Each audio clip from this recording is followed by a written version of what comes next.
अस्सलाम वालेकुम नाज़रीन, मैं हूं आपका मेज़बान खालिद जमील और आप देख रहे हैं प्रोग्राम सवाल से आगे। और आज हम बातचीत करेंगे पार्लियामेंट ऑफ पाकिस्तान के अंदर कुछ आइन साजी और कानून साजी हो रही है और ये इत्तेफाक से 2 साल में दूसरा मौका है कि जब इस्लामाबाद के अंदर बल्दियाती इलेक्शन शेड्यूल अनाउंस हो गया, तैयारियां मुकम्मल हो चुकी। उस वक्त पार्लियामेंट जो है कि वो बल्दियाती एक्ट के अंदर तरमीम करती है और 2022 दिसंबर में भी उस वक्त बल्दियाती इलेक्शन नहीं हो सके। उसके बाद लिटिगेशन होती रही और फरवरी 2023 के अंदर इस्लामाबाद हाई कोर्ट ने कहा कि इस्लामाबाद में 6 माह के अंदर इलेक्शन करवाएं और इलेक्शन कमीशन तमाम तैयारियां करें, क्योंकि उस वक्त कानून साजी करके जो यूनियन कौंसिल की तादाद थी इस्लामाबाद में 101, उसको बढ़ाकर 125 कर दिया गया था। और अभी फिर एक बार जब 2 साल तकरीबन 1.5 साल के बाद अल्लाह अल्लाह करके इलेक्शन कमीशन ऑफ पाकिस्तान ने इस्लामाबाद में बल्दियाती इलेक्शन अनाउंस किए, तो फिर कल नेशनल असम्बली और आज सेनेट ऑफ पाकिस्तान ने इस्लामाबाद बल्दियाती एक्ट के अंदर एक बार फिर तरमीम की है और अब हर यूनियन कौंसिल में जो वार्ड पहले 6 होती थी उनको बढ़ाकर 9 किया गया है।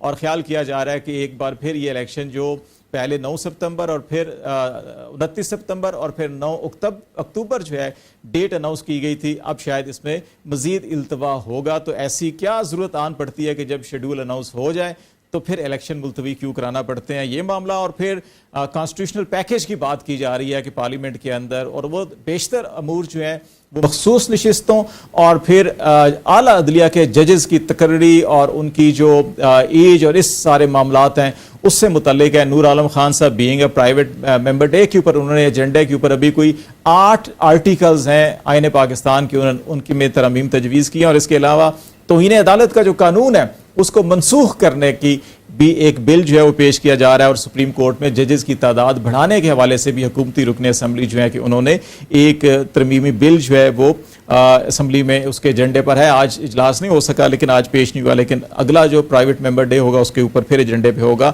और दूसरी तरफ दहशतगर्दी पाकिस्तान के अंदर बिलखसूस बलूचिस्तान में गुज़श्ता दिनों में एक बार फिर उसके अंदर इजाफा हुआ है, जहाँ पे पुलिस कानून नाफिज करने वाले इदारों को निशाना बनाया गया, वहाँ पे आम शहरी मासूम शहरी जो हैं वो भी निशाना बनाए जा रहे हैं दहशतगर्दी के। प्राइम मिनिस्टर का कहना है कि इस वक्त हालात जो हैं कि वो इसका मुतकाज़ी हैं कि एक बड़ी कार्रवाई की जाए और दहशतगर्दों से बात नहीं की जा सकती, ये हालात और वक्त का तकाजा है। लेकिन वज़ीर दाखिला कहते हैं कि ये कोई इतना बड़ा ऑपरेशन की ज़रूरत नहीं है, ये मामला जो है कि सिर्फ और सिर्फ एक SHO की मार है। तो ये पॉलिसी होनी क्या चाहिए सारे मामले के अंदर, ये 2-3 इशूज़ हैं। और कुछ PTI का 8 सितंबर का जलसा, उसकी तैयारियां और क्या वो भी मुलतवी होगा या नहीं होगा, ये अबूर हम बातचीत करेंगे। हमारे साथ निमजोथा साहब पाकिस्तान तहरीक इंसाफ के सीनियर रहनुमा हैं और लीगल टीम और उनकी कोर कमेटी के मेंबर हैं, और रजा हारून साहब पाकिस्तान पीपल्स पार्टी से आपका तल्लक है, दोनों में ज्वाइन कर रहे हैं। रजा हारून साहब, आपसे मैं स्टार्ट कर लेता हूँ कि कराची के अंदर भी एक ज़माने से लोकल गवर्नमेंट का इशू रहा है, वहाँ पर इतना बड़ा शहर है और जब तक लोकल गवर्नमेंट ना हो और शहरी मसाइल उस अंदाज के अंदर हल नहीं हो सकते। सूबाई असम्बली, नेशनल असम्बली लेजिस्लेशन तो कर सकती हैं, फंड्स भी किसी हद तक जो है कि फ्राहम कर सकते हैं MP MNAs को, लेकिन लोकल गवर्नमेंट बुनियादी इशू होता है शहरियों के बुनियादी मसाइल हल करने के लिए, डेवलपमेंट के हों या एक आम रोज़मर्रा की ज़रूरियात के हों। वो जो मसाइल हमें कराची में नज़र आते थे वही इस्लामाबाद में हमें नज़र आ रहे हैं। और इसमें जो इंटेंशंस हमें नज़र आ रही हैं कि जब भी अनाउंस होता है इलेक्शन, इस्लामाबाद के अंदर, पंजाब के अंदर भी हमने देखा, आपके सिंध के अंदर भी ये मामलात रहे हैं, कानून साजी एक नई कर ली जाती है, कानून बदल जाता है, इलेक्शन फिर मुलतवी हो जाते हैं। तो क्या हम बुनियादी जमहूरियत की नफी करते हुए मुल्क में पूरी ब्रॉड बेस्ड जमहूरियत कैसे कायम करेंगे? थैंक यू भाई। देखें, यह बड़ी अहम बात है और इस पर हमारे यहाँ बहुत कम गुफ्तगू होती है। ये जो लोकल गवर्नमेंट या बल्दियाती हुकूमतों का निज़ाम है, ये हमारा 3rd tier ऑफ गवर्नमेंट है, जो कि आपने सही फरमाइश से म्यूनिसिपल फंक्शंस आते हैं, डेवलपमेंट प्रोजेक्ट्स आते हैं, जो कि बराह रास्त आपके डोर स्टेप के मसाइल हैं, पीने का पानी है, सीवरेज का सिस्टम है, बागात हैं, हेल्थ का सिस्टम है, स्कूल्स हैं, सड़कें हैं, ये तमाम जो डोमेन है लोकल गवर्नमेंट का है। दुनिया भर में जो तरक्की याफ्ता ममालिक हैं वहां लोकल गवर्नमेंट का सिस्टम जो है वो आजाद और खुद मुख्तार होता है। हमारे पड़ोस में अगर आप इंडिया की मिसाल लेंगे तो इंडिया ने 1992 में गालिबन इनके यहाँ तरमीम आई थी, शायद 43 या 44 ऐसी 73-74 तरमीम है। उसमें उन्होंने ये किया था कि उन्होंने लोकल गवर्नमेंट, वहां भी ये मसले होते थे, उन्होंने उठा के इस पूरे लोकल गवर्नमेंट सिस्टम को एक आईनी प्रोटेक्शन दे दी और आईन में इसको शामिल कर दिया, एक चैप्टर डाल दिया, पूरा का पूरा चैप्टर डाल दिया पंचायत सिस्टम का, लोकल गवर्नमेंट सिस्टम का। और फिर उन्होंने तय कर दी चंद बातें जिसमें और उनको आईनी प्रोटेक्शन दी, यानी कि उसको कॉन्स्टिट्यूशन में डाल दिया। उसका फायदा ये होता है कि रोज रोज की इसमें फिर कानून साजी नहीं हो सकती, फिर आइन में तब्दीली के 2/3 मेजोरिटी चाहिए आपको, तो बड़ी पाबंदी हो जाती है। उसमें उन्होंने कई चीजों को यकीनी बना दिया। एक तो लोकल गवर्नमेंट के इलेक्शन की मुद्दत, मियाद और कौन कराएगा वो करा दिया। दूसरा, उन्होंने नेशनल फाइनेंस कमीशन जैसे हमारे यहाँ होता है, इसी तरह उन्होंने एक लोकल गवर्नमेंट फाइनेंस कमीशन को जो है मुतारिफ करा दिया आइन में। तो जैसे अभी पैसे आ जाते हैं इसी तरह पैसे हमारे यहाँ भी पीएफसी पीएफसी तो है ना, प्रोविंशियल जो नहीं सर प्रोविंशियल पीएफसी जो है वो आइन का हिस्सा नहीं है ना, एनएफसी आइन का हिस्सा है। पीएफसी फिर सूबाई हुकूमतों पे रह जाता है। सही। तो उन्होंने उसको भी आइन का हिस्सा बना के लोकल गवर्नमेंट तक उस पैसे को पहुंचाने का एक तरीका तय कर दिया। तीसरा, उन्होंने इख्तियारात तय कर दिया मेयर के, और फिर चौथा उन्होंने तय कर दिया कौन कौन से महकमे, एक पूरी लिस्ट, शेड्यूल लिस्ट आइन में डाल के कि ये महकमे लोकल गवर्नमेंट देखेगी, ये महकमे लोकल गवर्नमेंट सूबाई हुकूमत के साथ देखेगी। तो अब वहां पे जो है ना वो इलेक्शन भी हो जाते हैं, पावरफुल मेयर्स भी आते हैं, और कोई मसला नहीं। हमारे यहाँ प्रॉब्लम ये है कि हम ना देखें ना, हमारे पास अभी सारी बातें हो रही हैं कि जी इलेक्शन रिजल्ट, सीट, फला ढिमका, ये सब कौमी असेंबली सेनेट, किसका आम आदमी से कोई लेना देना नहीं है। आपने बिल्कुल सही फरमाया, आम आदमी का मसला है डोर स्टेप पे। मुझे याद है, if I am not wrong, Naeem भाई इसको करेक्ट करेंगे या फिर बता, डॉक्टर सानिया निश्तर साहिबा ने एक आईनी तरमीमी जो बिल है वो जमा कराया था सेनेट में, और बहुत जबरदस्त था। उसको सपोर्ट की थी पिलडेट के अहमद बिलाल महबूब साहब ने भी, उन्होंने मिलकर बनाया था। और सानिया को इतनी जबरदस्त वो तरमीम है, उसमें सब चीजें शामिल है जो मैं आपको बता रहा हूँ, ये सेनेट में जमा हो चुकी है। अगर कोई बिल आईनी तरमीम जिसमें के 2/3 से भी ज्यादा मेजोरिटी से पास होना चाहिए ना, तो वो ये वाली तरमीम है जो डॉक्टर सानिया निश्तर की जमा की हुई है। साहब देखिए 18वीं तरमीम हुई, बाकी जब तमाम सियासी जमातों ने मिलकर बड़ी अच्छी तरमीम भी की है माजी करीब में, को बहुत ज्यादा पीछे हम नहीं जाते, लेकिन ऐसा क्या मसला है कि जो बुनियादी इशू है, इलेक्शन एन जब होने वाले होते हैं तो उनके इल्तवा के लिए सिर्फ कोई ना कोई तरमीम घर दी जाती है। इसके अंदर तो इंटेंशंस जो है कि लगता है कि बड़ी वाज़ेह है कि इलेक्शन ना हो। इसके इंटेंशन है पॉलिटिकल। बदकिस्मती से हमारी तमाम जो बड़ी सियासी जमातें हैं, उनका जोर इस बात पे होता है कि हमारे एमएनएज, एमपीएस जो है वो डेवलपमेंट फंड जो है उसको यूटिलाइज वो लोग करें, और लोकल गवर्नमेंट सिस्टम जितना कमजोर होगा उतनी कम ग्रास रूट से लीडरशिप ऊपर आएगी, उतनी कम आपको middle class, lower middle class, working class की लीडरशिप ऊपर आ सकेगी। तो इसलिए सिस्टम को जो है हमेशा सिवाय फौजी अदवार के इस सिस्टम को कभी पनपने नहीं दिया गया, मजबूत नहीं बनाया गया, क्योंकि सियासी जमातों के अंदर ये खौफ होता है कि ये ग्रास रूट लेवल से लीडरशिप डेवलप हो। तो बहुत सारे इसके वो अपने इख्तियारात को डर रहे होते हैं कि हमारी पावर्स या हमारा फंड या हमारा नाम, जो पंजाबी में कहते हैं हमारी चौधराहट जो है कि वो कहीं उधर ना चले जाए। एक बात बस एंड कर दूं आपकी, फिर आप नईम भाई से बात करें। 18वीं तरमीम में जो एक नई चीज आई थी या पुरानी को बेहतर किया था, वो आर्टिकल 140A था। 140A जो है वो ये पाबंद करता है, वो शैल का लफ्ज है वहां पे, कि सूबाई हुकूमतें ना सिर्फ इलेक्शन कराएंगी बल्कि माली, इंतजामी और सियासी इख्तियार ये लोकल गवर्नमेंट को ट्रांसफर कर दें, वो मुंतकिल करें, एवोल्यूशन हो जाएगा। लेकिन ये सारी कोई चीजें डेफिनेशन पूरा चैप्टर का ही नहीं है, इसलिए उस पर अमल नजर नहीं आता, उस पर नहीं हो रहा। नईम साहब आपकी तरफ भी आ जाते हैं कि पाकिस्तान तहरीक इंसाफ के जो मंशूर हमने देखा था 2013 और उससे पहले भी, आप क्योंकि 2013 से आपकी केपी के अंदर भी गवर्नमेंट बनी और फिर बाद में 18 में मरकज में बनी, दो चीज़ों के ऊपर, एक तो इंसाफ, जस्टिस, ये सारी चीज़ें थी, लेकिन दो चीज़ें एक ऐसी थी जिनके ऊपर एक आम आदमी जो है कि और जो ओपिनियन मेकर्स हैं वो बड़े मुतमिन थे। एक तो राइट टू इंफॉर्मेशन की बात आपकी पार्टी ने की थी, और दूसरा जो है कि डेवोल्यूशन की और डिस्ट्रिक्ट गवर्नमेंट्स की बात की थी।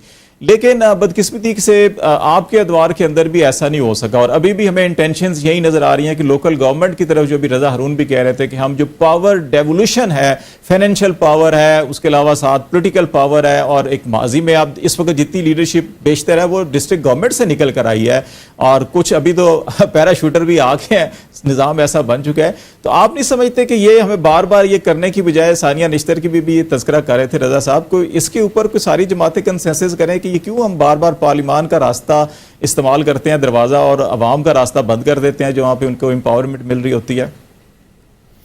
लेकिन बहुत शुक्रिया खालिद भाई। पहली बात तो ये है कि मैं आपकी इस बात से इत्तफाक करता हूँ कि अवाम की जो फ़ायदे के लिए कोई भी पॉलिसी है या कानून साजी है वो होनी चाहिए, बिल्कुल पावर जो है वो अवाम के हाथों में होनी चाहिए, और अवाम जो है वो अवामी रियासत है, बिल्कुल इस बात के ऊपर मैं मुत्तफिक हूँ।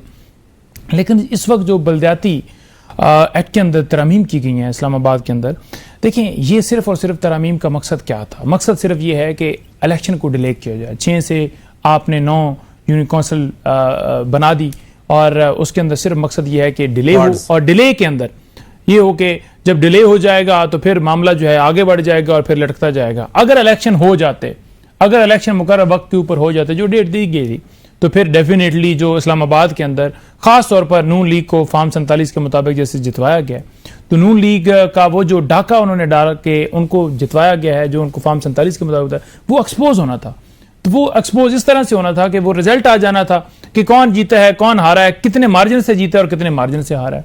तो लिहाजा उन्होंने कहा जी कि अब इस मौके के ऊपर तरमीम करके इस मामले को आगे लेकर जाया जाए। नईम साहब, एक ऑप्शन ये भी था, एक ऑप्शन ये भी नजर आता है कि आरओ तो वही साहब है जिन्होंने पहले भी फरवरी के अंदर इलेक्शन करवाया, वो तब्दील नहीं हुए हैं, बेशतर आरओज वही हैं। आपकी बिल्कुल बात ठीक है, तो वैसे ही रिजल्ट दोबारा भी बनाया जा सकता है। आपकी बिल्कुल बात ठीक है, आपने बड़ा अच्छा पॉइंट उठाया और आपने बड़ी अच्छी बात की, बिल्कुल ठीक है। और हम यही कहते हैं कि यही मुल्क का एक लम्हा फिक्रिया और इस वक्त जो माशी तौर पर या पोलिटिकल स्टेबिलिटी नहीं आ रही, वजह यह है कि जब मुल्क के अंदर धांधली ज़्यादा डाका डालकर इलेक्शन जो है वो करवाए जाएंगे और किसी एक जमात को या 2 जमातों को या 3 जमातों को या एक जमात का मैंडेट छीनकर किसी और को दिया जाएगा।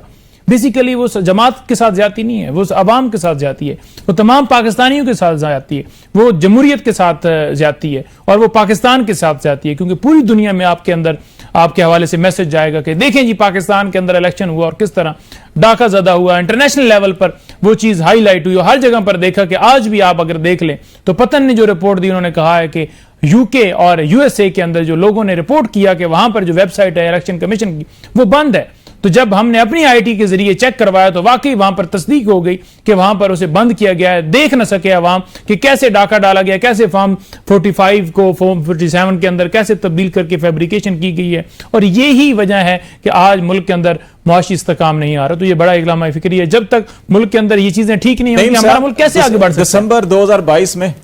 दिसंबर 2022 में याद पड़ता है कि पीटीआई और जमात इस्लामी ने जब उस वक्त गालबन 23 दिसंबर को तरमीम हुई थी सेनेट कौमी असम्बली से और 31 दिसंबर को इलेक्शन होना था 7 दिन पहले, तो पीटीआई जमात इस्लामी ने इसको चैलेंज किया इस्लामाबाद हाई कोर्ट में और 30 दिसंबर को इस्लामाबाद हाई कोर्ट ने फैसला दिया कि नहीं, शेड्यूल तैयारी हर चीज़ हो चुकी है, तो इस कानून साजी को नेक्स्ट टाइम जो है कि उस पर इंप्लीमेंट करें और 31 को इलेक्शन करवाएं। लेकिन इलेक्शन कमीशन लोग पहुंचे हुए थे पोलिंग स्टेशंस पे, लेकिन अमला नहीं था, इंतजामात नहीं थे। तो क्या अभी आपके पास तो बड़ा टाइम है, अक्टूबर के अंदर इलेक्शन है, तो इमीडिएटली इसको कुछ चैलेंज कर सकते हैं कि कहीं इसको दोबारा अगर डिले करने की बजाय जो है इस तरमीम को नेक्स्ट टाइम के ऊपर कम किया जाए और अभी इलेक्शन जरूर करवा लिए जाए? बिल्कुल जी, इसको चैलेंज जो है वो किया जा सकता है और हमारी मशावरत भी हो रही है और उसके अंदर हम अपना जो भी हमारा लीगल पहलू होगा, जो भी लीगल एक्सपेक्ट होगा उसे कवर करके और उसे आगे बढ़ाएंगे। लेकिन हम ये कहते हैं कि इलेक्शन जो है वो टाइम के ऊपर होने चाहिए थे। और इस तरमीम के साथ साथ मैं ये भी आपको कहना चाहता हूँ कि जो अब मजीद जो है तरमीम लाई जा रही हैं कि आप जो है कोई भी जज के ऊपर जाकर ट्रोलिंग करें, उसकी प्रॉपर्टियां निकाल कर बातें करें, उसकी बहन बेटियों की बातें करें, उनको धमकियां दें। अगर एक फैसला जो है आपके खिलाफ आता है तो आपकी वजीर आला उठ के धमकाए, डराए धमकाए, तो वो उसको जायज करार देने के लिए तौहीन अदालत के अंदर जो है वो जो लॉ है उसे खत्म करने के लिए इनका इरादा है, प्रोग्राम बनाया है इन्होंने। और ये चाहते हैं कि मुल्क जो है वो कानून के मुताबिक ना चले बल्कि इनके मुताबिक चले। और इसी के साथ साथ आप देख लें कि जुडिशियल पैकेज आ रहा है जी, तमाम रिफॉर्म्स हो रही हैं। वो कैसी रिफॉर्म्स हो रही हैं कि जजेस की तादाद बढ़ाकर जो 8-5 से फैसला है कि देख लिया कि साहब ये पैकेज पे जी पैकेज पे मैं नेक्स्ट जो सेगमेंट है वो पूरा हम करते हैं। मैं जरा इस पे एक चीज और जो लोकल बॉडीज के ऊपर है वो मैं रजा हारून साहब को लेना चाह रहा हूं, क्योंकि प्रेसिडेंट आसिफ अली जरदारी साहब हैं और पीपल्स पार्टी से हैं और पीपल्स पार्टी ने हमेशा बेसिक जमहूरियत और उसकी अलंबरदार रही है। तो रजा साहब, ये आप नहीं समझते कि इन इश्यूज के ऊपर जहां पे इंटेंशन ये नजर आ रही हो को सिर्फ बार बार इलेक्शन को डिले करवाना या मुलतवी करवाने के लिए कानून साजी की जा रही है, तो प्रेसिडेंट यहां पे रोल प्ले कर सकते हैं इस कानून के ऊपर जो है कि वो वापस पार्लियामेंट को भी भेज सकते हैं, ये भी कह सकते हैं डायरेक्शंस के ठीक है जी अभी जो इलेक्शन है आप उस पर मुकर्ररा वक्त पे करवाएं, इस तरमीम को नेक्स्ट टाइम जब भी इलेक्शन होगा उस पर लागू करवा लें। अभी शेड्यूल अनाउंस हो चुका है कि उसको मुतासर ना करें। आप नहीं समझते पीपल्स पार्टी अगर ऐसा करेगी तो उसका जो डेमोक्रेटिक फेस है वो ज्यादा बेहतर होगा? अगर वो इसमें शरीक हो जाएगी तो फिर पीपल्स पार्टी के ऊपर भी सवाल या दाग आएगा कि शायद पीपल्स पार्टी भी इलेक्शन में डिले चाहती है। लेकिन 2-3 चीजें होती हैं। एक तो working of the parliament with in consultation with president होता है, तो वो तो प्रेसिडेंट और प्राइम मिनिस्टर साहब आपस में किसी वक्त भी कंसल्टेशन कर सकते हैं, मीनिंगफुल, उस पर बात करके फिर उसको बाहमी रजामंदी से इस पे कमेंट्स करके इसको वापस भेजा जा सकता है। लेकिन अगर पार्लियामेंट ना माने दोबारा भेजे तो फिर प्रेसिडेंट का भी एतराज करना जो है किसको बेमायने हो जाता है। देखें जी, सिंध के अंदर इस वक्त पूरे सिंध में इलेक्शन जो है टाइम पर हुए हैं और कानून भी वहां पे चल रहा है और मेयर तमाम आगे अपना काम कर रहे हैं। एक और फैसला मैं आपको बताऊं, बहुत इंपॉर्टेंट फैसला था, जो कि गालिबन एमकेएम की पिटीशन थी आर्टिकल 140A पे, जिसे चीफ जस्टिस गुलजार अहमद साहब जाते जाते उस पर तफसीली फैसला लेकर गए हैं कि 140A की तशरीह क्या होगी। तो ये चीजें हमारे सामने मौजूद है। हम ये ठीक है, ये कानून इस्लामाबाद के लिए हो रहा है, वो होता है नहीं होता, वो इतना इम्पैक्ट नहीं करेगा। मैं उससे बड़ी बात कर रहा हूं, मैं कह रहा हूं सानिया अशतर साहिबा की तरमीम उठाएं, ये चीफ जस्टिस साहब का फैसला उठाएं, और ये पार्लियामेंट के जो जमातें हैं ना, ये अपने अपने इश्यूज पे तो बात करती हैं, आए एक आम आदमी का जो लोकल कॉम इस पे डिबेट करें, इससे बात करें, उस तरमीम को लेकर के वंस एंड फॉर ऑल इस इश्यू को कॉन्स्टिट्यूशनल प्रोटेक्शन दे दें, ताकि डिसाइड हो जाए, ये एक तरफ हो जाए। जिस तरह कौमी इलेक्शन होते हैं, सूबाई के होते हैं, सेनेट के होते हैं, उसी तरह मकामी हुकूमतें हो जाया करेंगे, क्योंकि आइन में लिखा हुआ है। अभी चूंकि आइन में नहीं लिखा हुआ, इसलिए कानून बनते रहते हैं, तारीख आगे जाती रहती है। तो मैं पायदार हल की बात की तरफ लेकर जाना चाह रहा हूं कि वो एक पायदार हल होगा। नईम भाई बैठे हैं, मैं ये बिल्कुल चेक करा लें, सानिया अशतर साहिबा की तरमीम है, बहुत अच्छी तरमीम है, मैंने उसको पढ़ा है पूरा, इट्स वंडरफुल। वो अगर इम्प्लीमेंट हो जाए तजावीज के साथ, तो उससे अच्छा कोई हल नहीं है मकामी हुकूमतों का निजाम। वो नहीं, बिल्कुल इस पे हम बात करते हैं ब्रेक पे बाद, जब कॉन्स्टिट्यूशनल पैकेज पे बात होंगे तो नहीं साहब आपसे भी हम इस पे जरा इनपुट भी लेंगे कि क्यों ना ये तमाम जमातें मिलकर, जहाँ पे हम जजेस की उम्र का बात कर रहे हैं, जहाँ पे मखसूस नशिस्तों की बात कर रहे हैं, जहाँ पे हम तौहीन अदालत का कानून ख़त्म करने की बात कर रहे हैं, तो वहाँ पे इसके ऊपर हम क्यों नहीं बात कर सकते कि पूरे मुल्क के अंदर बलदियाती इलेक्शन, और जिस तरह से आईने पाकिस्तान के अंदर बाकी इलेक्शन मैंडेटरी और टाइम फ्रेम दिया हुआ है, इंडिया की एग्जाम्पल दी रजा हरून साहब ने, इसके ऊपर क्यों नहीं हम सारे इकट्ठे हो सकते। इस पर भी हम बात करेंगे ब्रेक के बाद। नाज़रीन हमारे साथ रहिएगा।